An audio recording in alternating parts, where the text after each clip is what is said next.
This video I am showing you how you can unlock your profile on Facebook. So firstly you have to open your Facebook app, and this video tutorial work for the both Android and iOS. So you have to watch this video until the end. So firstly you have to open your Facebook app and then tap on the three horizontal lines in the top right corner. After that tap on the see your profile.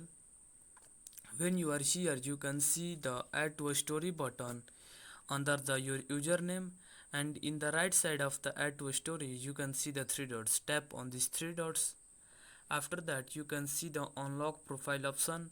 Fourth option from the top, tap on the unlock profile, and now it is saying that you have locked your profile, so only friends can see the photos, post and stories on your profile. You can read all these things, and in the top you can see that you have locked your profile, and under this you can see the option of unlock.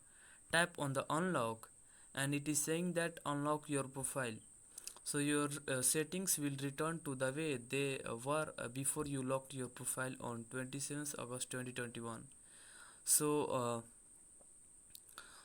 what you can do to unlock your profile, you have to simply tap on the unlock your profile in the most bottom, and now it is loading. So here you can see you unlocked your profile, so you can tap on the OK in the most bottom. And now if you found this video helpful, please subscribe to my channel and also press the bell icon to get notifications of such new informative video. And also don't forget to like, share and comment on this video. Have a good day.